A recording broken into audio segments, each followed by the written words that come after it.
for the second episode of Chadwick's Comedies interview with the headliners coming in this week, man. This is the second one I'm doing, and this is pretty dope special, man, because it lines up right when my boy is coming back for what is it, Joe? Like the fourth time? I want to say I've been coming out there since 2021. Oh, This might be four or five. You might yeah, be right. it is. So, ladies and gentlemen, my boy Joe Hill in the house. New York's finest, now holding it down in the Bay. What part of New York? Bronx? Born and raised in the Boogie Down Bronx. Shout out to my Man, Bronx I'm folks. good. I'm You good. know, I felt the so beat street. I felt that beat street. you know it, Carl. You know it. Felt that beat But I'm street. out here in the Bay. I live in Berkeley now. Got family in Oakland. And Yeah. Frisco in the city. So it's been cool. The Bay's been cool. Right on, man. What I don't think we ever talked about it. What brought you from New York to the Bay? Man, the pandemic won, and my son Cameron, who is 5 now, his mom, we conceived in Harlem, but during the pandemic, it's one of them things where it didn't even feel good to have a child in New York during that time. It was Oh, like okay. something out of like Silent Hill, like a horror movie. So when that was happening, I just think it was just the best time to come on out to the West Coast and just transition out here during that time, and then fast forward, we here now, 5 years, Yeah, out here. were you already familiar with the difference of the coast? Yeah, I've came and performed out here a few times and visited a lot of folks, and it's funny because I always said to myself, I don't know how, but I want to move to California. The Bay was even cooler, just the vibe, the people, the culture of the Bay. Yeah. So it just worked out, at Yeah, the end of the day for me to get here, you know. yeah. And is it a slower pace?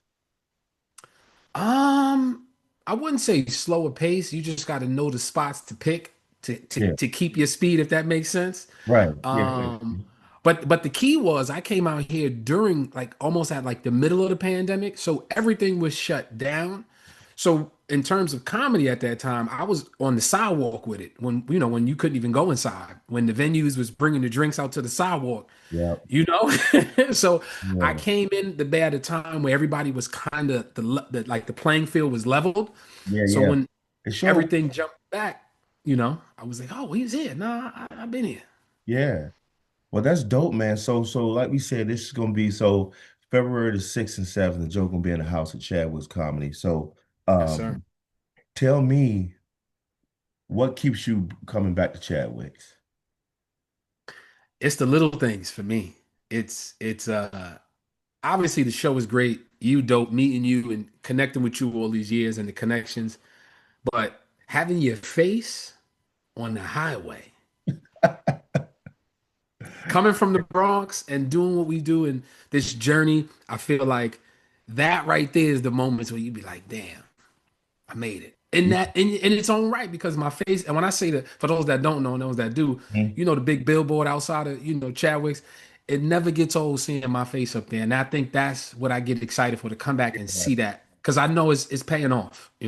Yeah, a lot of comics take pictures of that because it's rare that you have a venue that Hmm. and is that well, I don't know how to refer to it. Is it digital or is it, but it's it's what Yeah. it's lit up and it's colorful.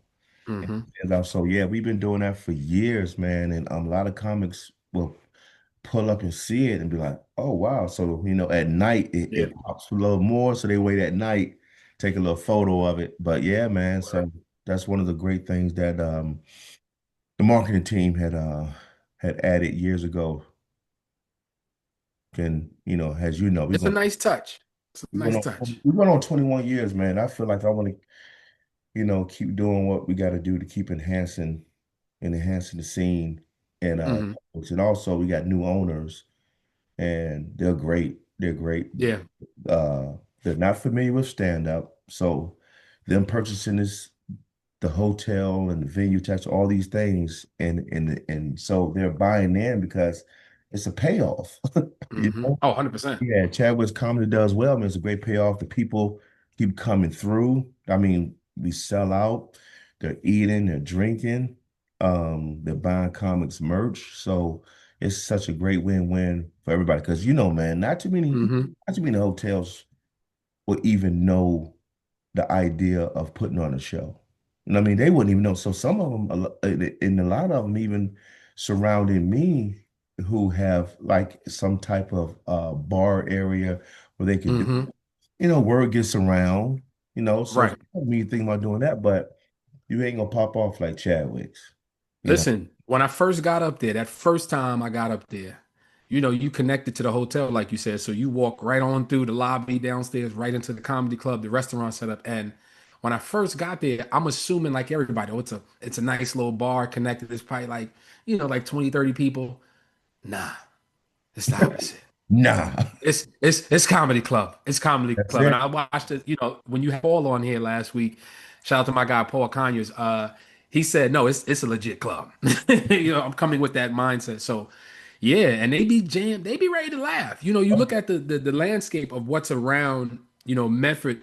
There's a couple casinos, but it ain't no comedy club vibe like that for miles, for Like, for for just miles. you said it, man, like the vibe. And you know me, and a lot of comics would appreciate that the way I hold it down from the time you walk in that door, meaning not just you, Hmm. also the patrons to the end of the show. Right. It's all about comedy club etiquette. You know what I'm saying? Hmm. You know, I want you to respect the people next to you. I want you to respect the comics on stage. I give them a rundown. You got to watch the table talk, no heckling, all these things. They get a couple of warnings, and I'm quick to remove you if you can't follow I've through, I've man. been there. I've seen Yeah, you remove somebody. because I just want comics to feel like, Hmm. um, you know, a lot of times, man, the venues don't police the room.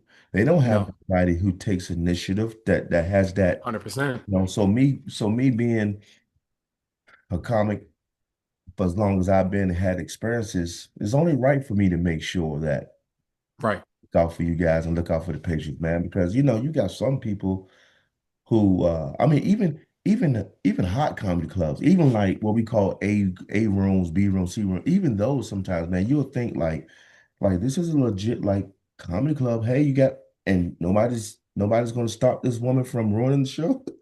Right. Right. We're sitting like this is Hmm. like I'm not doing like a bar in Idaho Falls. No, No, no. no, definitely not. I'm a comedy club that goes Wednesday through Sunday. Like nobody's gonna say nothing. Nobody. So Right. Right.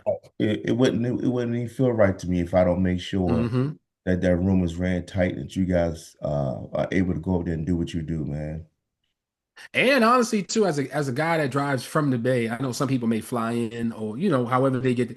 I enjoy the ride to get my mind ready for performing Yeah. and bringing it, because that's what's expected. You providing us with a place to build and make these connections, and honestly have a fan base in Oregon. You know what I'm saying? It's not just coming to Medford. There's people in the surrounding areas. Just off of performing at Chadwick's alone, I've been able to perform in, Lebanon, and different places, Coos Bay, you know Hmm. what I'm saying? Things like that. So I just feel like it's important to be able to come up there and showcase what I'm able to do because Yeah. it's great for your career, man. Yeah, and hey, and people do return. People do return because if Oh yeah. they see Joe's face on on the flyer when I posted or when Chadwick post their social media stuff, when they see it, man, Mhm. people Yeah. remember, good or bad. Good or bad. And I was going to ask you a question. I was like, as somebody that's been there for over 21 years, how were you when you first started as a comedian? Forget governing it and becoming, helping to what it is now. But what was it like for you first starting out running Chadwick's 21 years ago? Okay, good question, man. Wow, no one's ever gave a shit about what I do. Oh, Because I seen some of them no, old pictures. You had the hat, you had the Kango hat, you had the whole bit, the polo shirt. I was like, look, okay, Carl. I went through all the fashions. I went through all. I had on sheepskin. I had on some Eddie Murphy leather. I had. If you comedians go in there, you look to the right before you walk, and they got a flyer from '98 in that thing, and you just got the official different world I got outfit on, something yo. going on. So yeah. So this is what. So you said something earlier Yeah. to why. So. mad love to Julie Tolar, who was the restaurant manager, because you had a chance, Hmm. Julie, before OG in the game. she retired in October. But Julie knew I was around. She knew I was a comic, and I was, I used to frequent that Chadwick's, man. I used to frequent there, man. And Julie knew who I was and just approached me straight up. She was like, you wanna work with me and get the comedy going? And I'm like, oh, like yeah. She was like, yeah, bro. So my whole intention was to, like you said, providing a space for you guys. Right. That was my intention. I'm not gonna sit there and feel like, oh, I'm gonna headline this. I'm gonna do no, I just was like, oh, dope, because I'm a road comic myself. So I'm out on the road. So, but she was able to the hotel management and owners were able to assist me with being able to Hmm. hire a booker, and I had David Tribble as the first booker. That's And right. because, they paying for that because I don't have I'm a road comic, I'm busy, so I don't want that responsibility. And I said, Right. I really want to make this show what it is, let's, 100%. this is what I need. So and it was dope, man, because when I brought David Tribble on, who's an OG, David Tribble got the OG Tribble runs. A lot of OG comics have done triple runs dating back to the mid 90s. Up until, Hmm. I think David probably slowed down about 5 years ago, but he was Hmm. responsible for a lot of comics getting their heat and getting their chops tight. So Right. so me and David combined, we had Wednesday night in Coos Bay, then we had Thursday night in Grants Pass, just a half hour up the road. Then we had Hmm. Friday, Saturday Chadwick's. So they had four new Clean.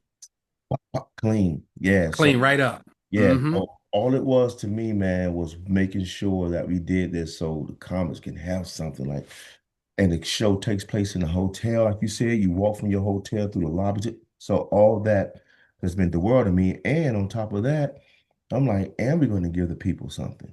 And it's 100%. kind of method going to eat this up. I'm like, oh, this is going to be Hmm. so. That's what it was to me, man. And then when I was coming back and forth the road. I had a cat running the door hosting it, and Hmm. he was a karaoke king. His my boy Brian can sing his butt off. So Brian was easily had the showmanship to host the Yep. load and bring it up. But so I would come off the road, run it, and then finally when I decided I'm not going to be doing this full time like that anymore on the road. I Yeah. got off in about '08, '09, and just like locked in. So all right, now I got to run the ship. So actually, it was around that time too, man, is when we switched over to Pat, Mm. my sugar mama of comedy. Shout out to Pat Wilson. Yeah, my sugar mama of comedy. So we switched over, but for me, it's just been a beautiful thing, man, because I just watched it grow and keep growing, and all these new faces, all the old faces. Oh, peep this! Someone came to the show Friday night Hmm. and hasn't been back there since the first time we opened. It was 20 years since she's been back. She was like, oh my God. She like looked at me, was like, I remember you. She's like, I think I met you a long time ago. I haven't been here in like 20 years. I'm like, oh, you You haven't see been that? since we opened the doors. It's a little thing Yeah, like that. that's Yeah. that's dope. Yeah, and the fact that that is still available, and you can just be like, oh, we could Right. have a friend with her. Like you can come to comedy, and maybe it's been on her radar for a while, but just never, Right. you know. And also what's funny is a lot of patrons who come through who been coming forever. Now their kids are 21 and up and can come. You see that? The whole fan. And I remember one time I was doing the show up there, probably I want to say it was my last time I did it. The show was rocking. The room was packed. And you could there's different doors where you could cut through the club and straight out through the Yeah, yeah, hotel. And this girl, she was, I guess her grandparents, most of the family was in the show as an audience. They were celebrating something that weekend. And I guess she was the one that was staying back, hanging out in the room. And she came in and opened the door. And mid-show, you hear, Grandma? I'm like, bruh, who are you that's so looking for? funny. Like, it was just, she had the towel on her head and all that. But Yeah, yeah, I that's the remember thing. that. That's the I cool remember thing that. about improv. It makes it kind of cool. But Yeah, listen, it's a great room, man. I love coming up there to Medford. I'm telling you, man, that is a great room, and it's going to be a great room for another 20 years. That's a yeah. fact. But I got to give it to the talent that Pat and I make sure that we bring in, man. Hmm. Because there's a standard and a level that we got to keep. Yes, sir. You know what? Once people get conditioned Hmm. and they recognize what's good and what's not, the regulars and all those people, it's like they show up like, hey, no, this is for us, so give it Yep. to us. Like, That's a don't, fact. I don't want to be bringing in the acts that they just recognize it's not working for them, and then Yeah. and hey, it's a tough pill to swallow, man. But um, there's a certain level of standard you got to show up in rooms. I don't give a damn Hmm. where you are, who you are, and also just goes with the comic strength, his experience, his ability to Hmm. in rooms, and so Yep. I'm all about giving comics opportunity to be on the road, and when they want to get into the rotation, Hmm. but It's a some, process too, like you said, it's a standard too. And I think at a certain point in your career, nobody, what you want is a room full of people coming to laugh and supporting you, and the venue supporting you, and the production wanting to bring you back. And I think Chadwick goes well above and beyond that. You know what I'm saying? I think that's why you're able to sustain it too. And like you said, the standard with Pat, how y'all getting certain comics.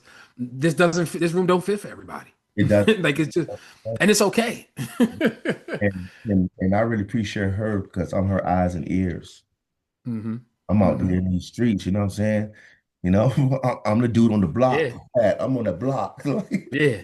Everybody come on around the looking for block. Pat. Nah, you ain't Yeah, gonna see the OG. Nope, nope, yeah. nope. And so a lot She of may them, pop up. She may pop up yeah. at a Cali casino. You know what I'm saying? Or she nuke. You know what I'm saying? Yeah, but the thing is, I'm her eyes and ears because I truly care about the craft and You do.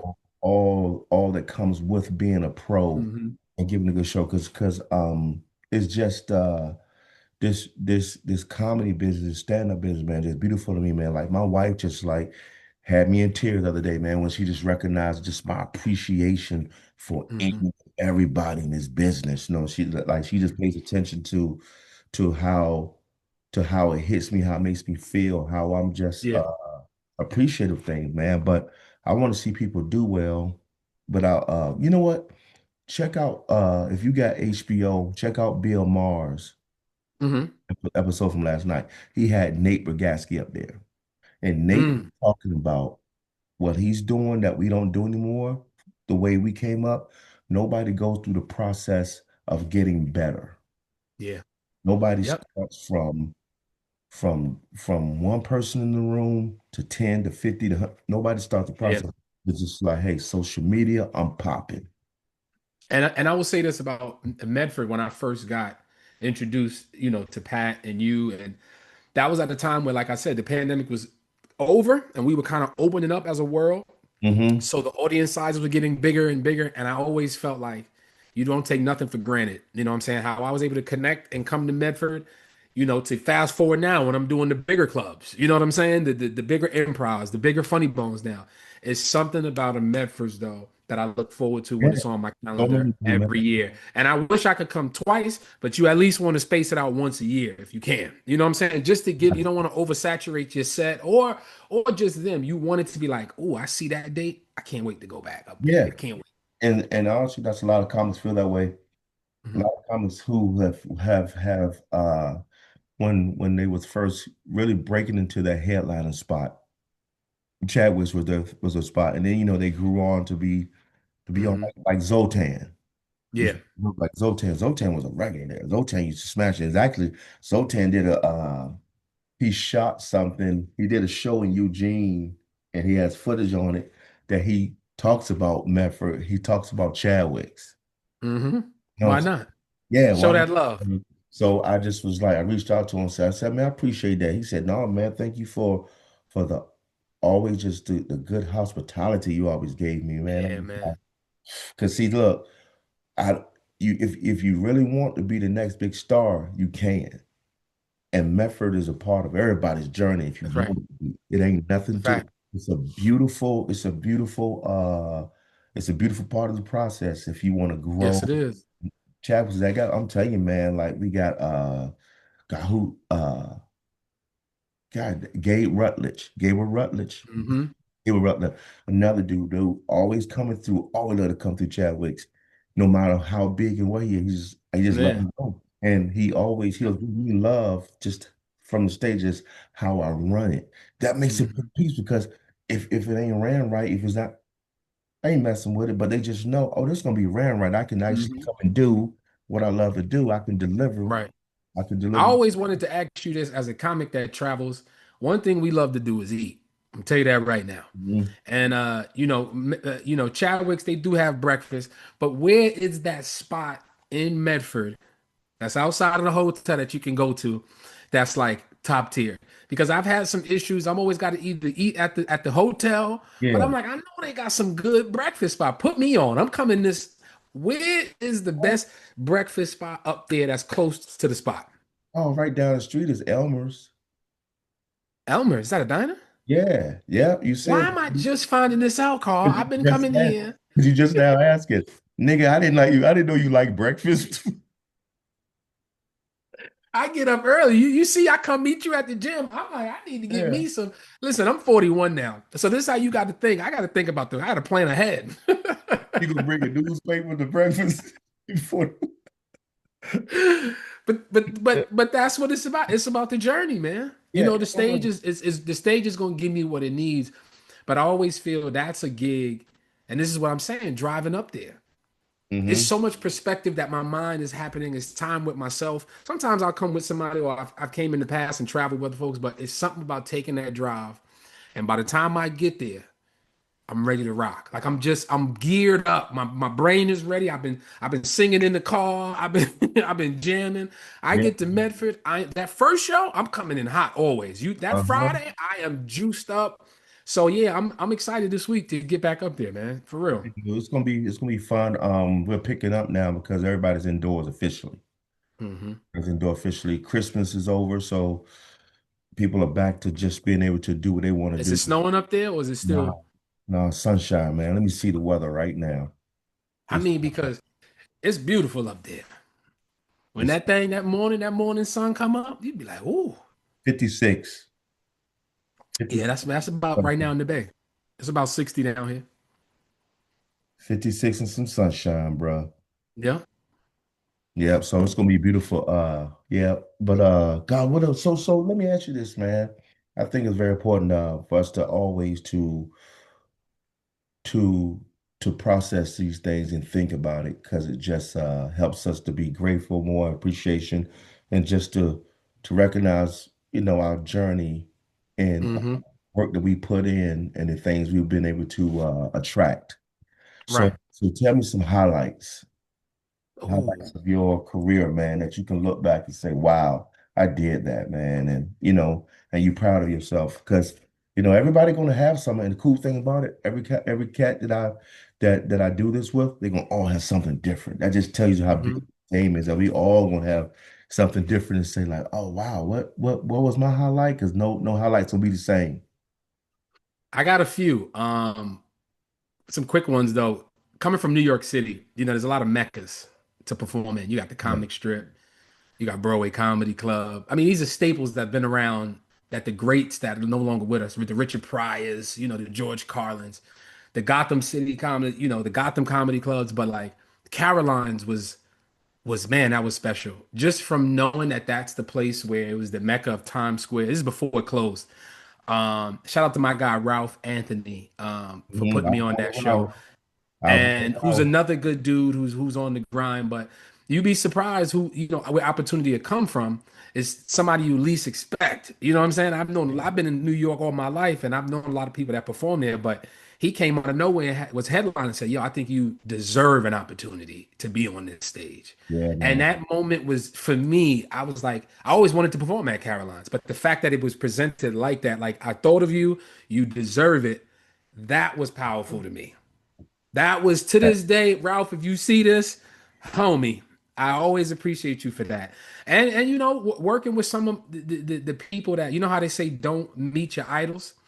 Man, I've got to meet Mike Epps a few times, hang out with him, and just be in his presence, not as a groupie, just as a comedian, Mhm. watching another great do something. And that's a highlight right there for me. I go from seeing this man on television and movies to giving me game. You know what I'm saying? On how to navigate, how to be professional. You know, but yeah, just for me being able to perform in places where a guy from the Bronx who's to me, I didn't. Don't get me wrong. I always was a naturally funny brother. I always was had a discernment for money coming up, a business minded type of cat. But to see myself, what I'm doing right now, and I come from an education background. I worked in the school system, for many years, over 15 years as a dean of students and working with kids. But doing this right now, to me, I already made it. That's it, Like man. I don't need no more. Don't get me wrong. I would love to be famous and all that comes with that. I just want to pay my bills, make people laugh, take care of my family. Yeah. So to me, I've already made it. Yeah. I'm already doing what I love to do That's it, bro. multiple times over. Casinos, cruise ships, comedy clubs, coming to Medford, name on Yeah. the highway. I wasn't. It's like the black kid in the hood. I wasn't supposed to be out the hood. I was supposed to be dead and gone. Yep. I love it, So man. to be able to do what I'm doing now is a highlight every day. I'm able to wake up and go perform and make people laugh around the world. Yep. So that's my highlight. Yeah. And what was it like for you when you first started? Like for me, I talk about this all the time, is like I was truly locked in when I saw Eddie Murphy Delirious. Hmm. Locked in. And from that point on, I just knew we don't know what that entails, how that looks to be a professional. We don't even, we don't know. We just Yeah. yeah, but I was locked in. I knew that was my biggest inspiration, my biggest motivation was Eddie. And like Well, I was a little younger. I mean, I was obviously that was obviously I'm an '84 baby, so that was kind of like he was already at his peak. You know what I'm saying? In the '80s. You know what I'm saying? He was getting into movies, but for me, I went to see Kings of Comedy. I might okay, have been 12 or 13, not even old enough to get in there. My older okay, cousin, yeah, 2000. yep, right around that time. I remember I went to go see it in Parkchester. Those that know, the White Stone movie theater in the Bronx. My cousin took me to see it. She was like 18, so you needed to be 17 or older to get in there. She took me to see it. And I remember watching Cedric the Entertainer's set. I watched comedy before that, but after watching Cedric's set and Bernie's set, I want to do that. I want to make people laugh. I want to be able to like, how do I do that? Just how? And I just focused on the journey from there. So I would say early teenagers watching BET Comic View, Def Comedy Jam, and watching those early legends that we see now, the Cedrics, then the Steves, and be like, I want to be cool like that. I want to make people laugh like that. Yep. So, And who was it? Was there any particular person, or how did you say, okay, my first step into this game? What was your first steps like? ooh, my first steps was actually shout out to one of my mentors, Tino. Esteban Romero, OG, helped a lot of cats in comedy.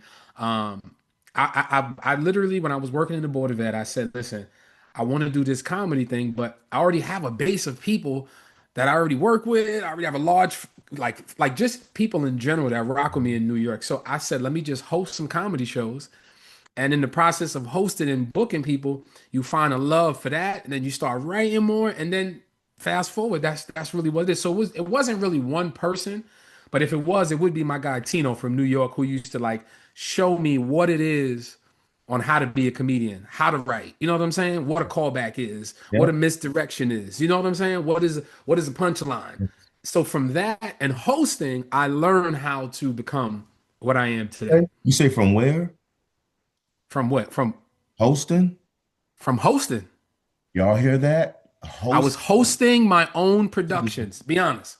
Hosting And I is didn't even think I had to write that much because I'm like, all right, I got all these comics, but hold on, everybody's seeing me the most. So I have to write. And then the have to became, hold on a second.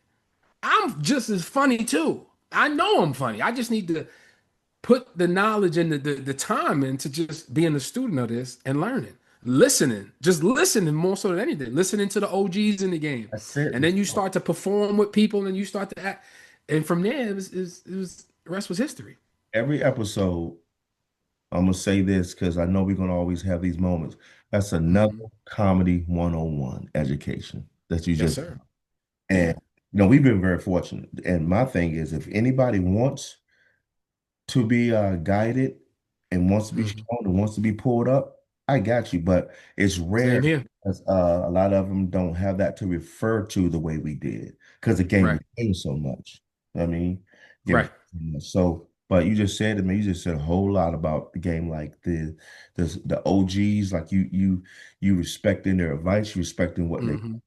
and you And I got to say this, Carl, being in New York City, you know this from performing there, it's a lot of competition in New York because you got competition in town and you got competition coming from out of town in town. got So New Georgia, York is a crazy melting pot. Philadelphia, Jersey, Yeah. Philadelphia, all the barrels of competition. Yeah. And when I say this, I'm thinking of the OGs who I was around who were headlining. These are the people that were like the Yeah. talents.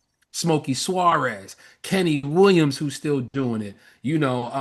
There's so many others in New York. Rob Stapleton. You know what I'm saying? These are guys that high key were around and like, and to this day, they're still doing it. So these are the people I was around in New York City. Mhm. You know? Still doing it. Yep. They like the names we just said, a lot of people don't know Hmm. them like we know them Right. because we students Hmm. with comics, but they'll walk into a venue and just light it up. Immediately. And you'll just be like, who is this guy? Where has he been? He's like, Yep. he's been around, you know. It's just like, the way you and I talk about is how you started. You got to Right. figure out how you're gonna end it, because Yep. we started in this era, we started with this demographic, all these things, but over time, you look Yeah. back and like, okay, now I got to pivot. I got to make some shifts because, you know, And um, it's like it's my analogy for comedy, and I've probably shared this with you. It's like the NBA. mhm. Comedy is one big league, fraternity, association. We don't have a union though. We don't really got no bylaws. We figured out on our own and through trial and error and through friends, but we all in the same league, just on different levels. That's it. Yeah. We got our top 75 of comedy, our Mount Rush, but we all in this league trying to be the greatest version of ourselves. Yeah, So look. And then you'll be in the NBA for a minute, and guess what? mhm, Oh, I got to come down to the G League for a minute, huh? it happens all the time. You going look, and I mean in that for as the levels of rooms you're doing, the level of Yes. comments you're working Yes. with, like there's times when I'm working with an earthquake, or I'm working with Hmm. Ron G and doing some stuff with Right. Pets and Mikey Wingfield. We doing some projects and stuff, but then it's like, oh, I'm gonna go back over Yeah. here and knock out Yeah. these one nighters. Listen, and you know me, I'll be with DC one weekend. I'll be with this person, JJ. I just think that that's the best part about being versatile in this game is relationships. It Hmm. all comes back to relationships, whether it's the Pats, you know what I'm saying, Yeah. or the call. It's all about relationships. Comedy is about relationships. Yeah, man. No doubt, man. So, but yeah, buddy, this was great, man. I hope you had Yes, fun. sir. You're number two to do this, and You already know. I don't know a lot of comments. A lot of comments already loving this, man. I'm getting mad props Hmm. for this. So it's just it's interesting because like you and I, we always sending each other comics podcasts, going back and forth. Always. And because we also because what we recognize is game, and we share game from what we heard from there to That's a each fact. other. But also I like for the people who are not comics but love stand up can watch this and just hear the Yeah, behind the scenes and get to know exactly. our journey and and even they learn a little more about me. You know what I mean? Yeah, They learn a yeah. little more about me, man, because a lot of people don't know my journey because I'm not one to toot my horn because you know why? All I have Hmm. is today. I'm gonna make something else pop today, Right. tomorrow. So, and all those great opportunities and all that journey has made me do who I am, and makes You me come want. a long way, Carl. For Yeah, real, bro. I have, Come a long man. way. Yeah, and I'm very appreciative of having guys like you in the brotherhood, man, and Yes, sir. the things that we do. So, Joe Hill, ladies and gentlemen, will be at Chadwick's this Hmm. February the 6th and 7th. So you make Hmm. sure you get your reservation. Get your tickets. It can be a dope show. Yeah. So, so we can see y'all Friday night to pop it I off. want to see y'all. I want to see y'all because one, I'm looking forward to the cheap gas when I go north. I will say there's Oh, two gas stations. it just went up a little bit, but it's probably still. Nah, there's so I'm gonna put you on. My people, if you're not a comic, if you drive, goddamn it. There's two gas stations when you head north. You should be stopping at. Sorry, I'm not getting paid for this. This is not an ad. There's a Maverick 2 hours once you leave the bay, you'll see the sign for. I think gas there is like 290. That's right. It might have went up to three now. And then it's the Seven Lakes Casino or something like maybe like another hour from that. If you miss the Maverick, catch the seven. Seven Listen, Feathers? that's what it's Seven Feathers. I said Seven Lakes. I'm over here Yeah, giving yeah, credit to yeah, a yeah, seven. yeah, yep. Hmm. Seven Feathers. Catch one of them two gas stations going and coming, and you're gonna be all right with me. That's all I gotta say. That's it. And on that note, we'll see you guys Friday. Appreciate See you. y'all Friday and Saturday. Yep. Yeah, Friday, Saturday. All right. One. One.